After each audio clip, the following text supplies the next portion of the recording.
Alright, hello everyone, welcome back to my channel. My name is Isabel Knight and I am the middle grade fantasy author of the Enchantria series. And today I am very excited to be filming this introduction / announcement. I'm pretty sure this is going to be an introduction, so yeah.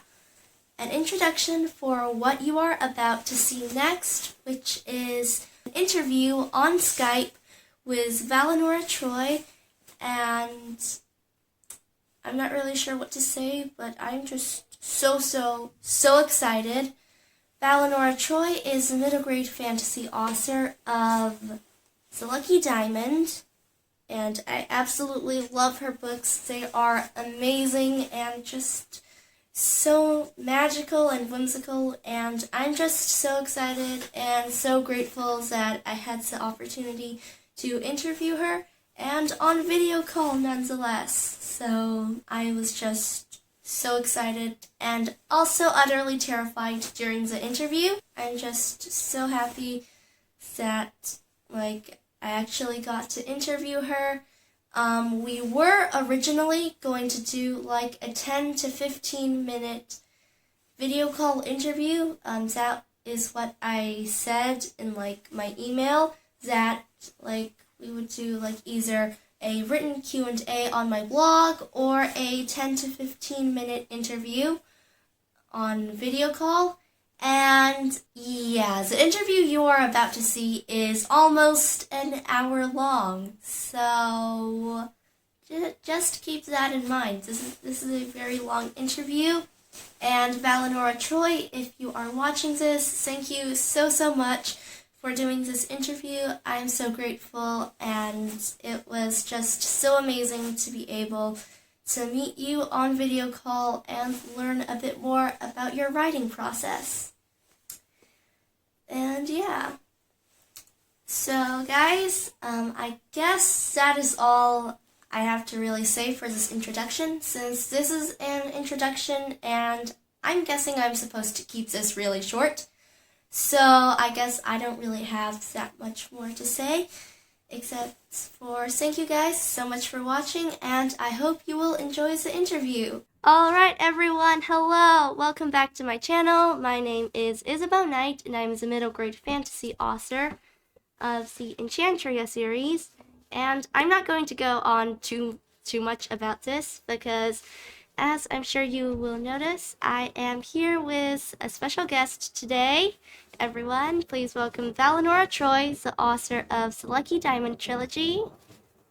Hi, so I actually reached out to Valinora earlier, this month, and we arranged a sort of author interview. So yeah, I hope you guys enjoy this video. Okay, so hi, welcome Valinora. So do you mind? Thank you. Yeah. Sorry, interrupting you already. Not a good start. It's fine. New skills. Yeah, so do you mind introducing yourself, your books, and how the idea for the Lucky Diamond trilogy came about? Well, first of all, hello everyone, and thanks so much, Isabel, for inviting me along. I'm delighted to join with you today and have a chat. So my name is Valinora Troy. I'm from Ireland. I'm a middle grade fantasy author, and the author of the Lucky Diamond trilogy. And the Lucky Diamond trilogy is a fantasy story, middle grade fantasy, set in an imaginary world. And it's about 5 children who meet, 5 orphan siblings who meet a magical talking diamond who's looks a bit like this, who is in trouble and asks for their help, and they go on a quest with her. They don't know that this is evil queen who's coming after them and is determined to destroy the magic diamond, Lucky, and the children and anyone else they meet on the way. So we go off on this dangerous journey, and then the second book is about, she's pretty annoyed, the queen is pretty annoyed with their behavior and how they overcome in the first book. So she's out for revenge, and the third book's kind of a final confrontation between the children and the queen. But I suppose really it's about a story about children in a very difficult situation who are trying to find out who they are and what their place in the world is, and that's really what the part of the story is about. I think there was another part of your question. Yeah. Like, how did the idea for the Lucky Diamond trilogy come about? Okay, so when I was a little girl, I was always getting stones in my shoes. I don't know if this has ever happened to you, but I always got stones in my shoes. It really annoyed me. And one day I just thought, I was only 5 or 6 at the time, and I thought, wouldn't it be amazing if that stone stuck in my shoe was actually a magical diamond? I've no idea why I thought of a diamond, but it popped into my head, and a story of a little girl finding that diamond. So I went off immediately and got my pen, a pencil, paper, and sat down at the kitchen table. Asked my mother how to spell diamond and started to write the story. And I kept writing the story every summer holidays for the next few years until I finally finished it. I finished it when I was 14, which I thought at the time was great. You'd obviously think that's so slow of me, but I was 14, and then I wrote lots of other stories and books. But the story of the little girl with the magic diamond always stayed with me. So a few years ago, I decided I would go back to that story and I would tell it properly. So that's when I wrote the Lucky Diamond. Now, it was written as a standalone story. I hadn't planned out a trilogy, but at the back of my mind was always the thought, what's going to happen next? There's more to this story than meets the eye. So, of course, then I knew that evil queen was not going to stay quietly in her little castle. She was going to come back and try something more at this. And then, of course, I wrote the second book. It just flowed really easily. I knew exactly what was going to happen in it. And then the third book, I thought, in the story, there's this forest full of monsters. And I thought, I have to send some of the children into that forest of monsters. It keeps screwing up in the books. They have to go in and meet monsters. So that's where the third book came from. Yeah, that sounds absolutely amazing. And hey, finishing that book at 14 is amazing. Thank you. Yeah, Thank you as well. better than never finishing it. Because like there's so Indeed, many people who never finish it. So Yes. the second question is, what was the hardest thing about writing the Lucky Diamond trilogy? I think the hardest thing was having to edit out scenes I really liked, and sometimes characters. I'm sure you've had this experience too. Yes. Whereby, in the Lucky Diamond, for example, there was a lot more. My earlier version of the story had a lot more detail about the lives of the children in the town and how horrible it was and all the problems they had. I loved it. It was really interesting to me, build up the backstory, but it made the book really long, so I had to cut something, so that had to come out. And the same in the third book, in the forest. I had loads more monsters in there, and again, it was long. I had to cut out some of my favourite monsters. But one of the things about cutting out scenes you love, or characters you love, or events you love, is you can use them again. They haven't gone away. They're sitting there in your little pile of, edited bits, and they're ready to come back and pop up in another book. So that was probably the hardest thing about it. Yeah, like in Enchantria, in the first draft of Enchantria Guardian's Heir, in my books, the main character actually had another friend named Cordelia. She does show up a little bit, but she doesn't play a major part. I had to sort of cut her out. Yeah, it hurt, didn't it? Yeah, technically, I have a whole folder of cut scenes from Enchantria, and it's really, really long. It's got a lot of stuff in it. So Yes. yeah, what would you say was one of the funnest things about writing the Lucky Diamond trilogy? Well, I think I found every part of it fun, to be honest. It's just fun making up worlds, inventing monsters, throwing your characters from one horrible situation into the next, even the magical gifts that develop. And I thought it was great fun for me personally that each book they learn more about their magic gifts, and the magical gifts get stronger in each book as well. And then some of the characters I really loved. I really loved the King of the Diamonds. He's a bit of a impatient, irascible, difficult person. Diamond King, and he always makes a mess of things, so he's great fun to write. And then the second book, there's another character who I just popped in for the second book. I find him really, really funny. I don't know if you've read Ches. I just, even now when I go back and read him, I'm laughing to myself. So it was great fun writing those characters as well as the magic and how the magic worked. Yeah, that's great. So, is there anything that you're grateful for that came about writing this series? I guess I'm most grateful that I can go into, like, it's a dream come true. I can go into bookstores and see it there. I can go into libraries and see the book there. I do school visits and library visits, and I talk to kids, and I know they've read my book. I'm so grateful for that opportunity, and it's just amazing to see so many enthusiastic young fantasy readers and young writers And to know also that, people on the other side of the world, in China, in Brazil, in America, in Australia, they're all reading my book too. Well, they're not all reading it, but there are people in those countries reading it, and that's just amazing. I'm very grateful for all that opportunity. Yeah, I really hope to be able to like meet some of my readers someday and have my book in bookstores. I actually like just sold my first paperback today. Yay! Congratulations! Yeah, and Fantastic. it's in the UK, so it's going to be sitting Ooh, on someone's bookshelf in the UK. I know. I know. It's kind of, I don't know. It's so awesome and almost terrifying to think that somebody, Yes. you don't know. It's fine when you're writing a book or you're sharing it with your family and friends, and then you go, complete stranger has read my book. And Yeah. your complete stranger reads and loves your book. It's just Yeah. amazing. Yeah. So, when you first started writing this middle grade fantasy series, what was the most magical, the most amazing part of creating stories for young readers? I think that creating stories, first of all, I started writing when I was 5 or 6. So I was the young reader. So I was writing the story that I wanted to read. And Yeah. that was just amazing. The other thing that I think is amazing about stories, I think writing middle grade is a really fantastic genre to write, especially in fantasy, because when you get to middle grade, at the stage when the stories become more complex, where the characters are more complex and layered, where the themes are bigger, and you're writing about bigger things, And I just think it's the age, certainly for me, when I loved reading the most. I'm still there, by the way. I have never gone beyond loving my love of middle grade.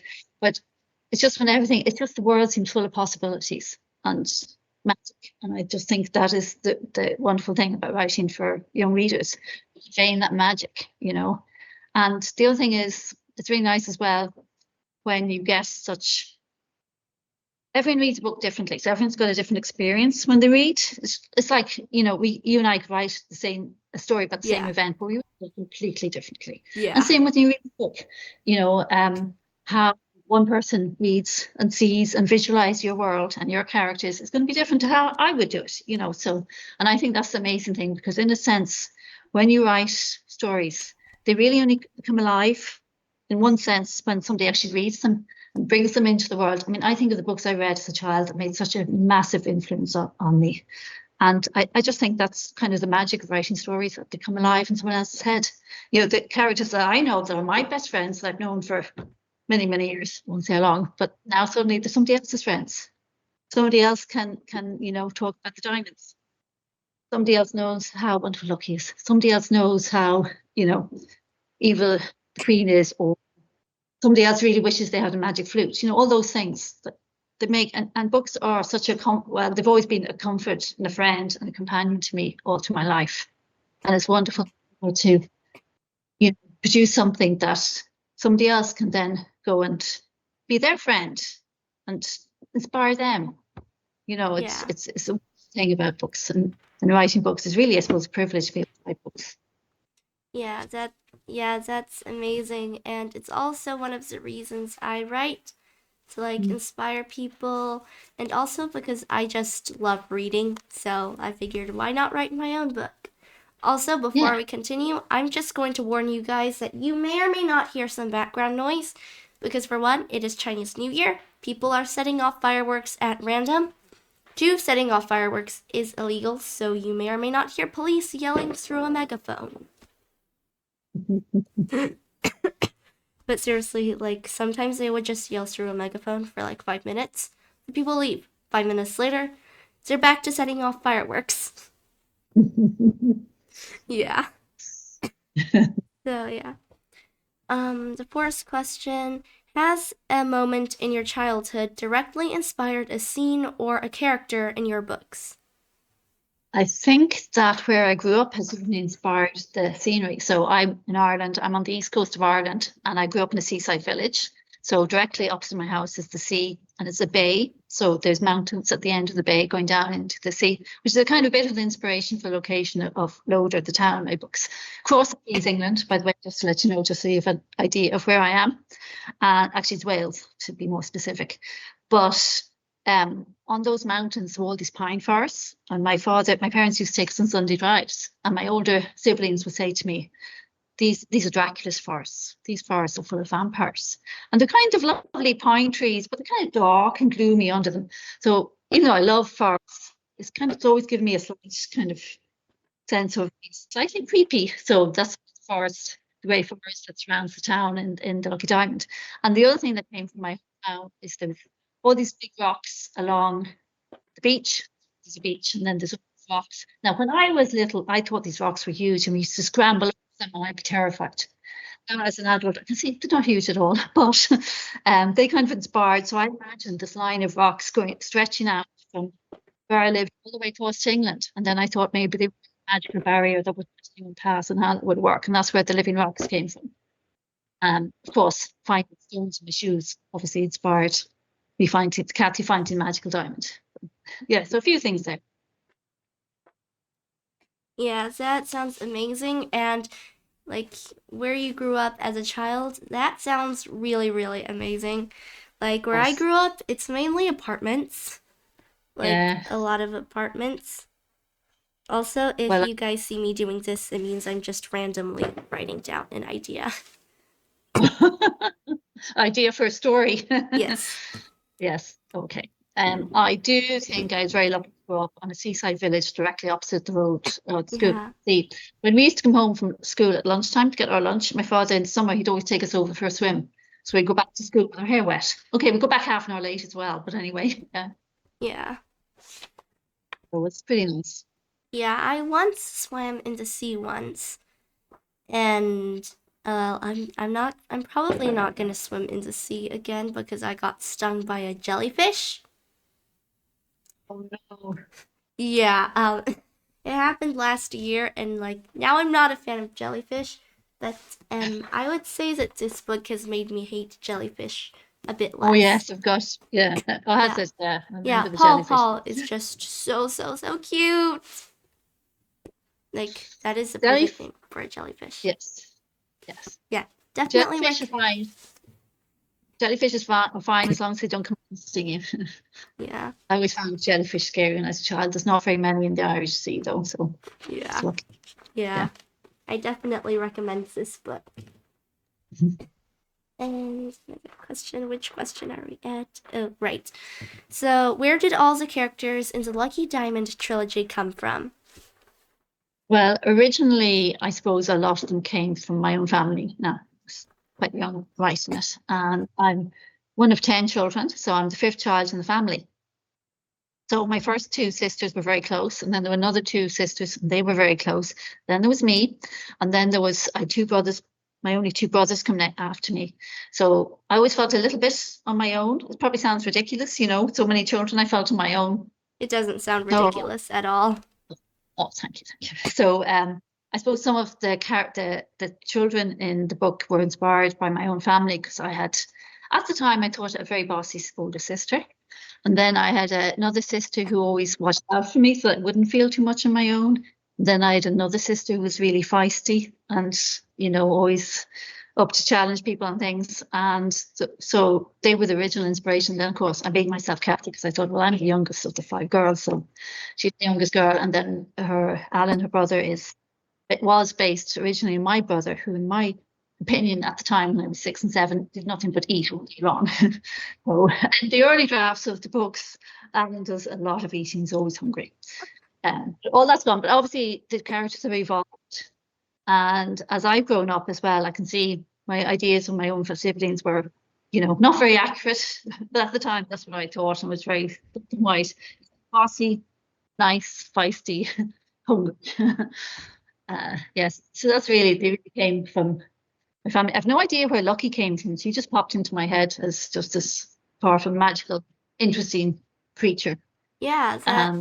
that's the same with my characters too. Like Elena from my book isn't based off of anyone, as far as I know. She just popped into my head one day. Yeah, and that happens. Like all the other characters just popped into my head Yeah, as well. I think that's the amazing thing about writing. You don't know where your ideas come from. You don't yeah, know where your characters come from. Characters take over the story. They won't do what you want to do sometimes.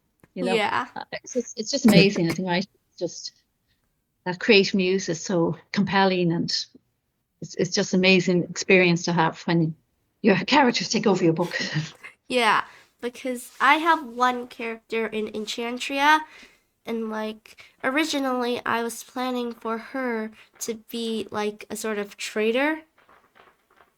Yeah.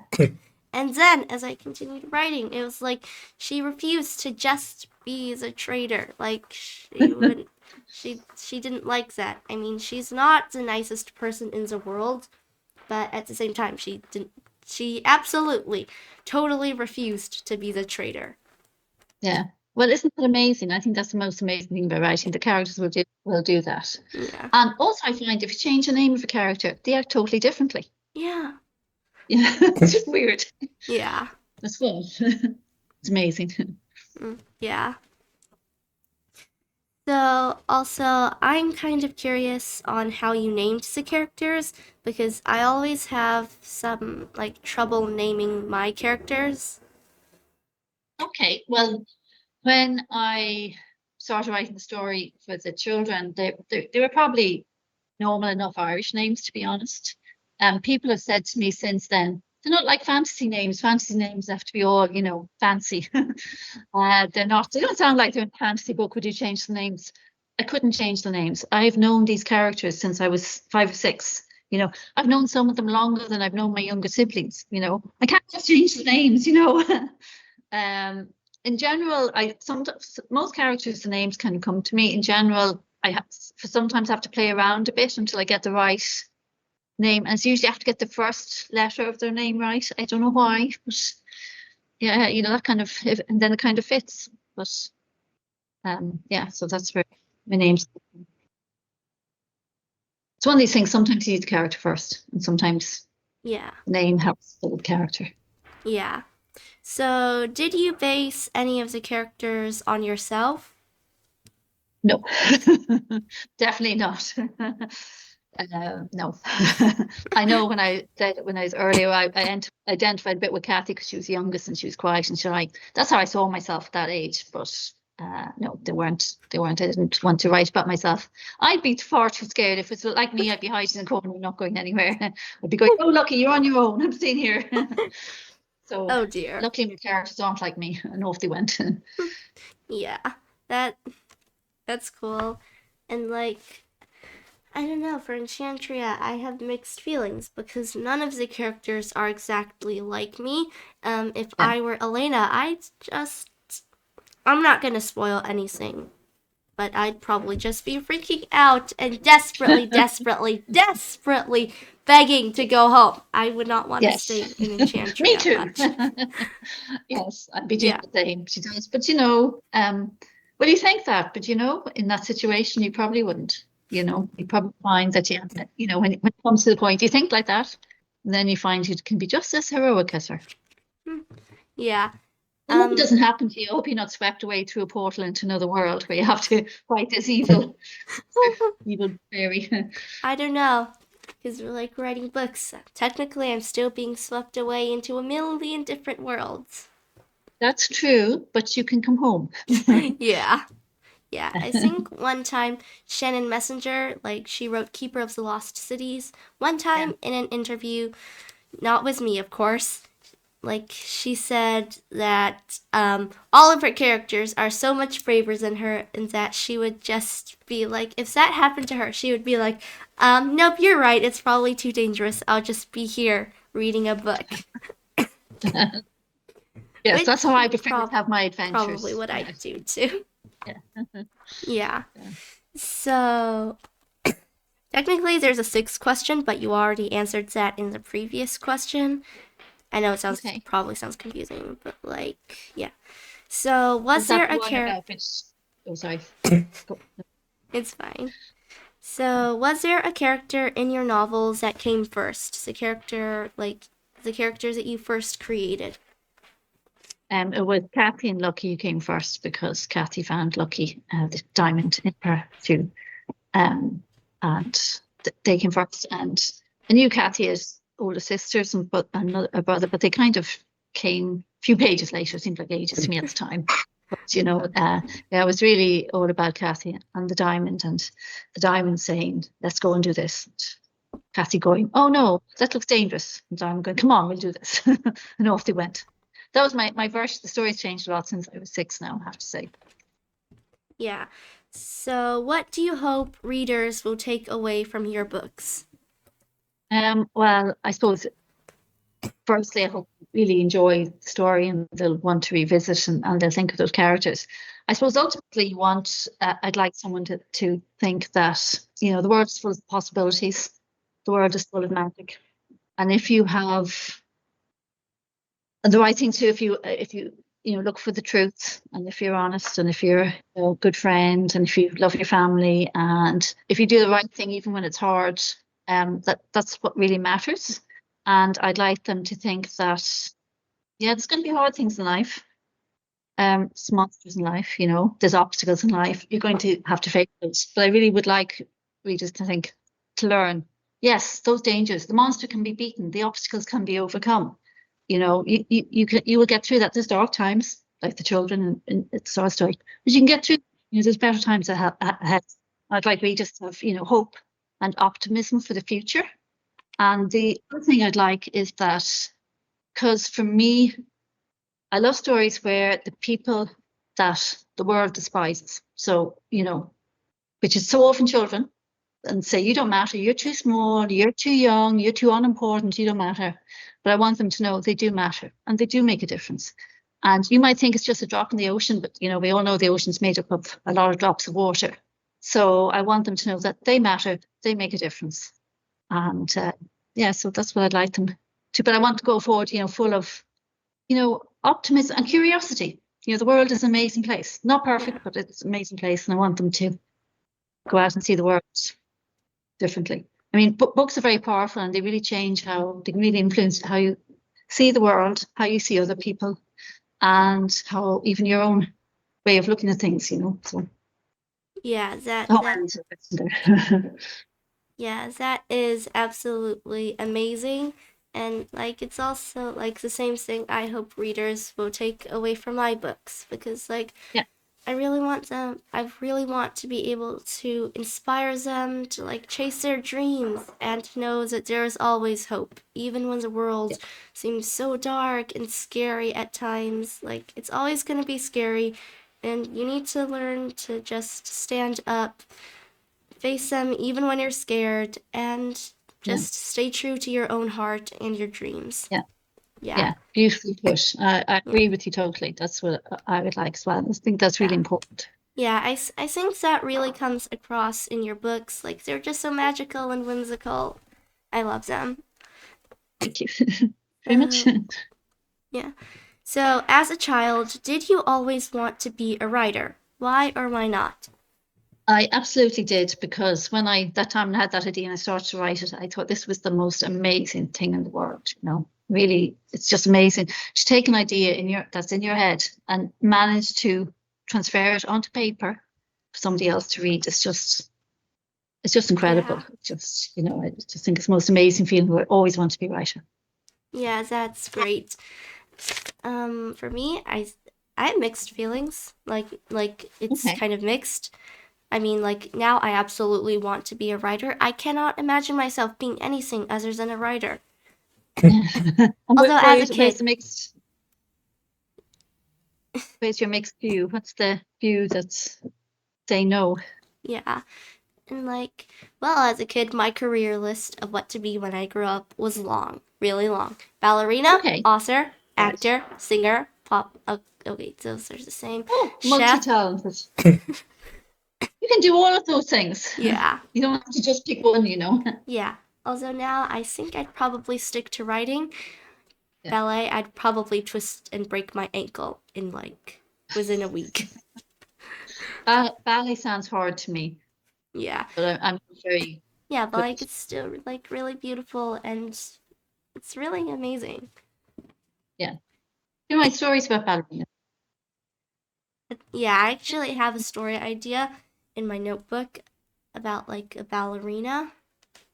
Yeah. I do hope to write it someday, although I have thousands of ideas, so...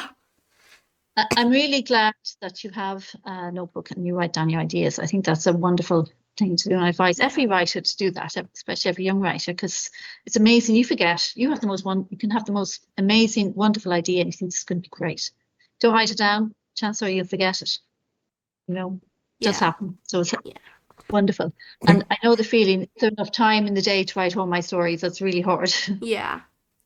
So, wait, what question are we on? I should have organized this better. Okay, so are you working on any new books right now? Yes, I'm working on several new books. So at the moment, I'm working on, it's kind of a prequel to The Lucky Diamond, so except it's all set in the town of Loder. And for those who don't know, Lotus is, excuse me, losing my voice now. Lotus is a really horrible town, and it's surrounded by forests full of monsters. And then there's these horrible rocks out at sea that, will crush anyone who goes near them. So I'm writing kind of prequel. It's not about the characters, but they do appear in it. So the characters from The Lucky Diamond, set 5 years beforehand, and you meet their mother. It's about another girl who comes to live in that place, and she finds things that are very dark. And then I've got the first draft of 2 books set in, Prince Paul. He's a prince that his character introduced in the books really to make fun of princes. That's why I really brought him in. Actually, as I wrote him, I got fond of him, and I thought it's not his fault. He's been brought up really badly. He's been told all these things about how important he is. So he's got all these ideas at the start. Oh, I'm so important. I can't talk to anyone. And why isn't everyone, doing everything I say? And then he discovers actually people don't look at him like that at all. So he has to kind of come to terms with a bit. But I end up liking him, and he's kind of struggling to sort out what kind of, he's going to be ruler of his country, and he's struggling to find out what kind of ruler is he going to be. Is he going to care for people? Is he going to, want to control them? So the other 2 stories I have is, one is where he is about to be crowned king. But there's a terrible attack from these very dodgy creatures called mud people. I'll just tell you that.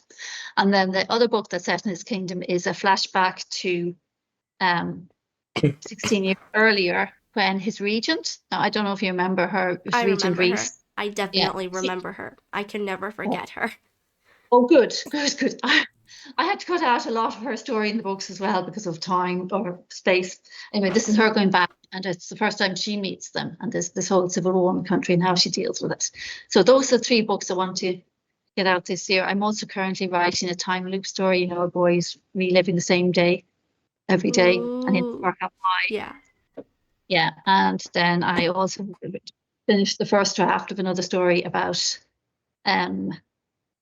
boy in an island where there's this mysterious fog that comes out every night, and go out and the fog, you get eaten, because that's what fogs do, and they have to sort that one out. And then I have a first draft of a book I wrote a couple of years ago that actually was shortlisted in competition, and it's set in a different fantasy world, but there's these 5 puppets that come to life, and I had to kind of manipulate people, to children, these brothers and sisters, to do what they want. So I want to look at that as well this year, but time is ticking.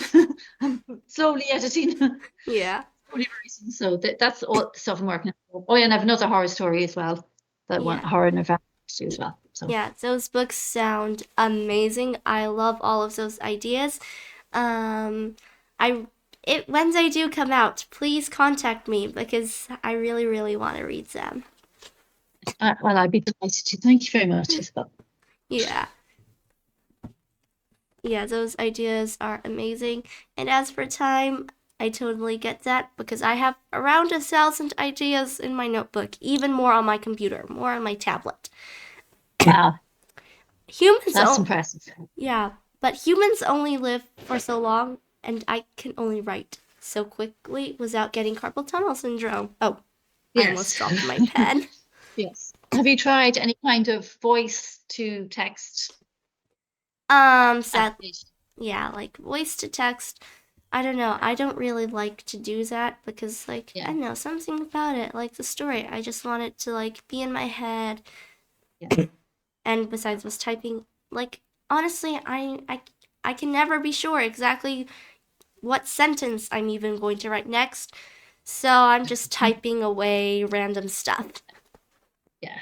How are you going to decide which of your 1,000 ideas are you going to do next? How do you decide? What's your method? That is so incredibly hard. I'm not even sure I have a method because oftentimes, I don't know, I just write what really excites me and try it out. And if it's not the right time to write it, then oftentimes at around 10,000 words, it's just not going to stick with me quite right. Yeah. Yeah. Yeah. I have 3 ideas that's happened to them. So Okay. I look yeah. forward to hearing what comes next. Obviously, book 4 in Enchantress series, and then whatever's next, and after that. Yeah, I'm working on a new book right now. I finished the first draft this month. It's 80,000 words, and Wow. the working title is Island Keepers. Okay. Tell me more.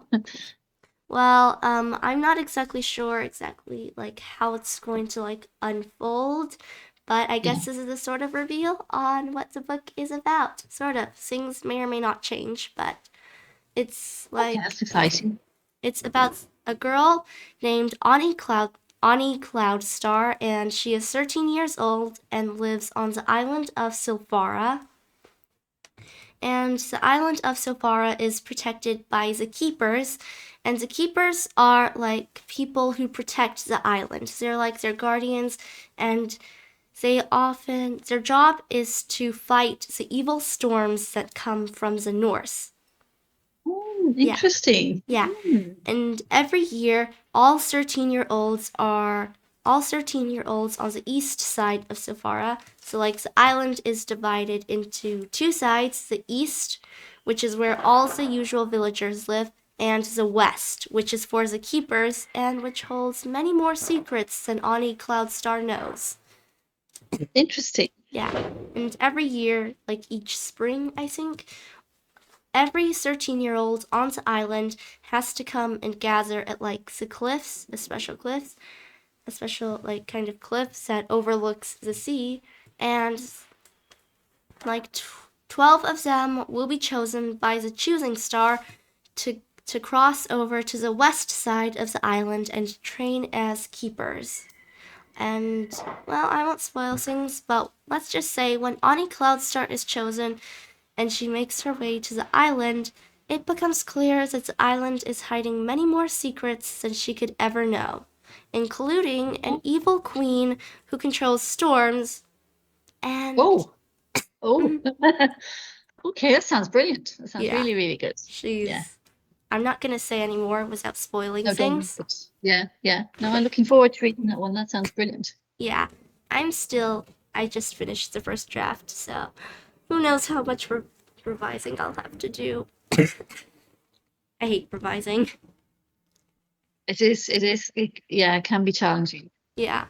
So, okay, so I have, I think, 3 more questions. So the next one is, how do you deal with writer's block? Okay, so I have a favorite way of dealing with it, and I have a few other suggestions to make. So when you get writer's block, and every writer gets it different times in their life, sometimes it can go on for a long time, sometimes it can be really short. Sometimes it happens every now and again. And it's really when a story isn't working for you and you can't write it, even though it's in your head, you just can't get it, you can't break it. It's complete mental block. So I think good ways of dealing with it are kind of turn your story upside down, as in you take a character who is a minor character and you tell a bit of the story from their point of view, or you tell them what they think of your heroes. You write something about them. Other things you can do is get pictures and picture prompts and write, or even loads of places give you story prompts, and write a story with one of the story prompts.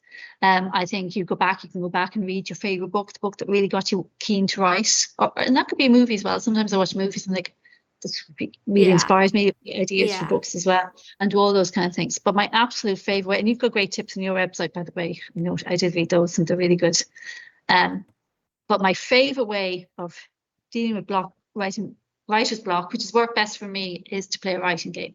And this is where a game that you can play on your own, you can play with family and friends, and you have, everyone writes down an object, everyone writes down a character, everyone writes down a location or a genre or whatever, right? And you put them all into different little jars and you pick one out from each of those jars, and that gives you a character, situation, genre, whatever, and then and an object, and then you write a story about those. You write a short story, and you can time it, or you can set a certain number of words, or you can just write till you finish, whatever way you want to do it, and whatever kind of categories that you want to use for it. And I find that works really, really well, because you have something you have to include those items in your story. A little bit of competition, egging you on as well can help, and you can actually come up with really good ideas. Yeah. From doing that. So you improve your writing because you're actually practicing, and every time you write, you're practicing and you're improving your writing. You write better. There's a real skill to writing shorter fiction, so you're learning that as well. And then you should work with each other. I find that works really well for me. And I have, I've even written stories that have subsequently been published from playing this writer's game. Like I've done it as a game to help beat writer's block. So, this story's quite good. Polish it up, send it off, get it published. So I find that works really well. And if anyone watching this is interested in playing that writing game, if you go to my website, valinoratroy.com, you will find, you can sign up to my newsletter and you get a free gift, an introduction to creative writing. And in it, there's details of how to play the game.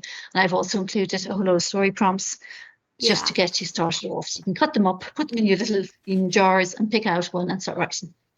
So that's how I deal with it. Yeah, like I signed up to your newsletter and got that book, Making It Up, it's called, right?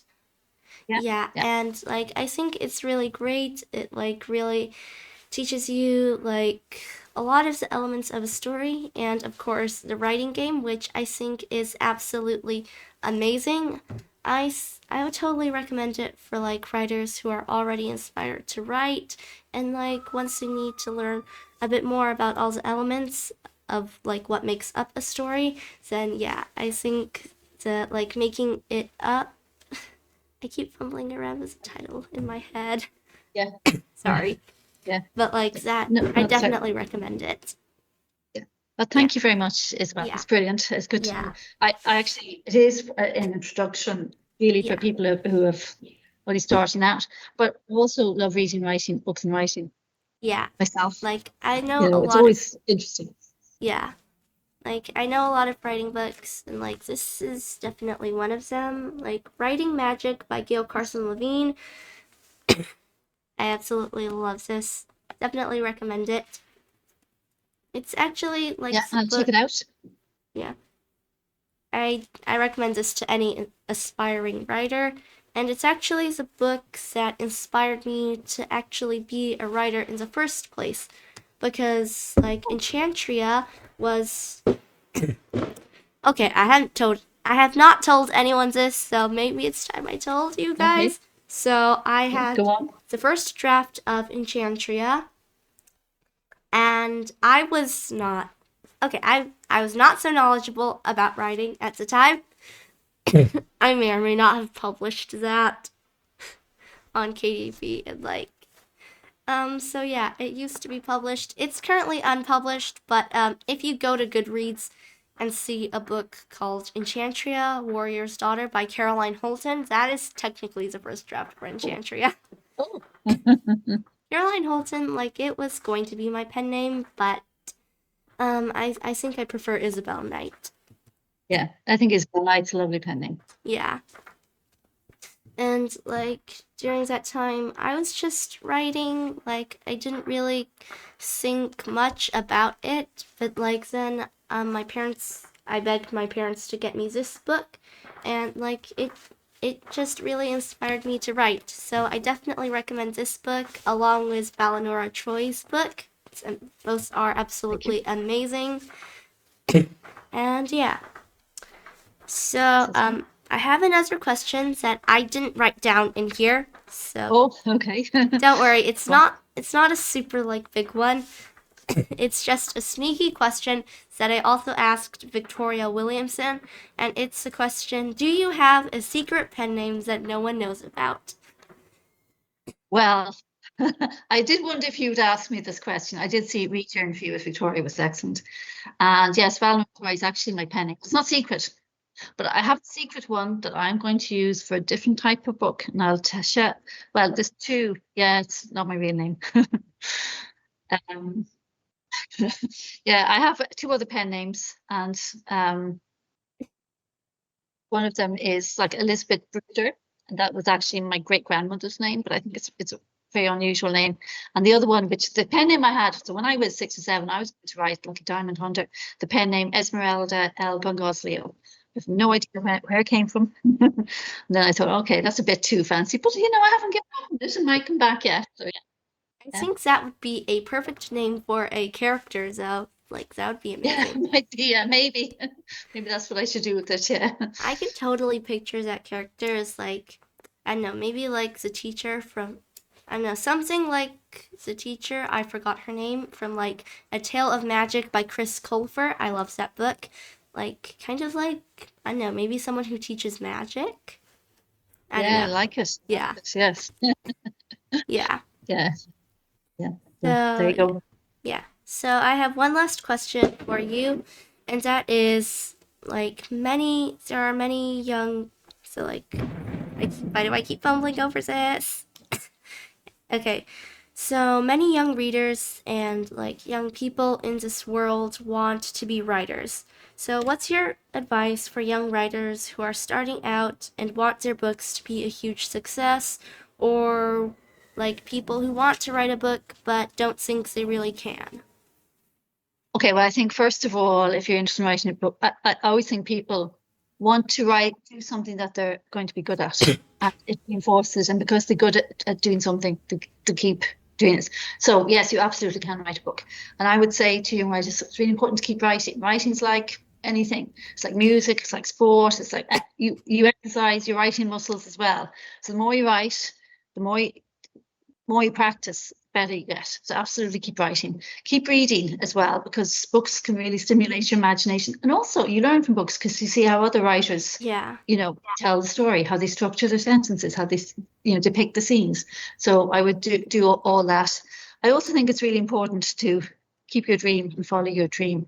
And remember, I think this is also really important, every time, no one else can tell, you are unique. No one else can tell your story the way you can. And you have your unique perspective, and only you can tell a story. And there's going to be people out there waiting for your story. So go and write that story. Keep writing, keep reading. The other thing that's very useful, and I know you've referred to writing books and writing, I think that's really good advice as well. And if you've got writing friends, you know, or friends who will be interested in your writing, get feedback, share it. Don't be shy. I won't tell you how old I was before I told any of my good friends that I like writing. Okay, I will tell you I was in my 30s, so it's like, that's silly, but yeah. So remember, you are right. And once you start writing, you're a writer. Don't think you're not a writer because you're not published or because you're not famous. You are a writer once you start writing. So follow that dream and keep writing and believe in yourself. Yeah. That is amazing advice. And I totally agree with you on writing friends, but like having friends who are writers, because when I started writing Enchantria, okay, so I was pretty lonely because like I was homeschooled. My first language is English and I live in China. So you can kind of see that debacle. Yeah, bit of a challenge. Yeah. And so when I wrote Enchantria, like I didn't really have anyone there with me, so it was always a bit lonely. But then I discovered NaNoWriMo. When I started, I was just so sure that I wasn't going to meet anyone. But then I learned about like the writing sprints that Dabble hosts. Like they do one like every Wednesday, Tuesday, Thursday, I think it was. Like at 12 p.m. Eastern time, I think. And there were so many people in those sprints, and there were writers like me. And along the way, I just met friends, met other writers, and I also discovered an amazing writing community that I absolutely love. I wouldn't say it's extremely well known, but I absolutely love it. It's amazing. Everyone's there is just so fantastic. And it is Storycraft Cafe. Yeah. I think I've heard of that actually. Oh, Yeah. you have? I think I have. It definitely rings a bell. I think that's great advice to get to meet other writers and share your work and get their feedback and give them feedback too, you know. And the funny thing is I have my own writing group. I did a master's degree a few years ago in creative writing for specialising in writing for children and young adults. And obviously I made some friends, writing friends there. So we meet every 3 to 4 weeks. One's in Germany, one's in Australia, a few of them are in England, you know. So it's hard to get the time right. But anyway, and we critique each other's work. And the other thing, we have to do that a bit in our masters, but it's amazing because it's not only me reading the work and trying to analyze and say why something worked and why something didn't, and them doing the same to me. It's also listening to other people giving feedback to someone else in the group, and you learn so much from that. Yeah. You really do. And you know, we can all, no matter how good you are as a writer, you know, we can all get better. So I think that's a great idea. Yeah, that is amazing. So I'm afraid like those are all the questions I have for this interview today. Valinora Troy, thank you so much for doing this. I absolutely love your books. French. Yeah, I definitely recommend them to anyone who's like looking for a magical, whimsical read. That's like it's definitely perfect for kids. And yeah, thank you so much for coming. And thank you. Okay, you can speak. Sorry, interrupting my host. I'm very sorry. It's fine. Thank you very much for having me on. I've been delighted. It's been wonderful chat and it's lovely meeting you. And I'm looking forward to reading your books and seeing what comes next. Yeah. And thank you guys for watching. I hope you enjoyed this video and learning a bit more about Valinora Troy and her writing process. If you liked this video, don't forget to like and subscribe to my channel. And also don't forget to check out my books Enchantria, like it has a paperback, which I'm so excited about. And definitely don't forget to check out Valinora Troy's books. They are amazing. And of course, her book, Making It Up, which is amazing, a fantastic guide for any young writer. And yes, thank you guys so much for watching, and I'll see you again in the next video. Bye! Thank you. Bye. Okay, I shall stop this recording. Wait, where's...